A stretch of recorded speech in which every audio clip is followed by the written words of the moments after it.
Hi guys, இன்றைக்கி நம்ம என்ன பார்க்க போகிறோம்டா, உளுந்தை வச்சு எப்படி ஒரு சுவையான கறி செய்யலாம் என்றது தான் இன்றைக்கி பார்க்க போகிறோம். இதற்கு தேவையான பொருட்களாக வெள்ளை உளுந்து எடுப்போம். இதை 1 மணித்தியாலம்படி நீரில் ஊற வச்சு எடுத்துக்கொள்வோம். பிறகு பச்சை மிளகாய், மிளகு, கறிவேப்பிலை, சீரகம், வெங்காயம், அதனுடன் நம்ம ஊற வச்ச உளுந்தையும் சேர்த்து நல்லா மிக்ஸ் பண்ணி அரைச்சி கொள்ளுவோம்.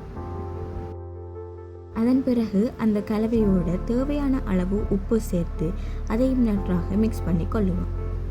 பிறகு நம்ம இந்த கலவையை அவிச்சு எடுத்துக்கொள்வோம். அதற்குரிய முறைகளாக வாழை இலை ஒன்று எடுத்து எண்ணெயை சிறிதளவு பரப்பிக்கொள்ளுவோம்.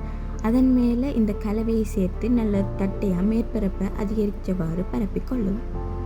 பிறகு நம்ம இதை டபுள் பாயிலிங் மெத்தட் படித்தான் 30 நிமிஷத்துக்கு இதை அவிய வச்சு கொள்ளுவோம்.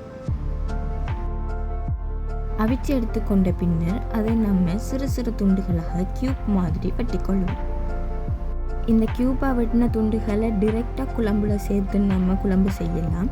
நான் இன்றைக்கு அதை பொரித்து குழம்பு செய்ய போகிறேன்.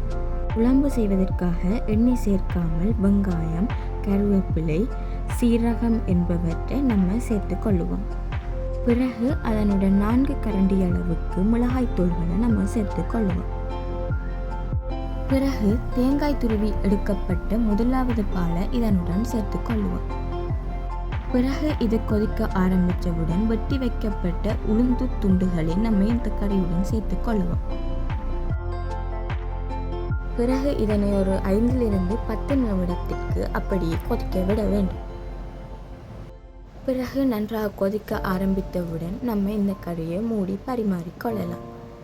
இந்த உளுந்து குழம்பை நீங்களும் ட்ரை பண்ணி பார்த்துட்டு எப்படி இருக்குன்னு கமெண்ட் செக்ஷனில் சொல்லுங்கள். இந்த வீடியோ உங்களுக்கு பிடிச்சிருந்தால் லைக் பண்ணுங்கள், ஷேர் பண்ணுங்கள், மறக்காமல் சப்ஸ்கிரைப் பண்ணிக்கொள்ளுங்கள்.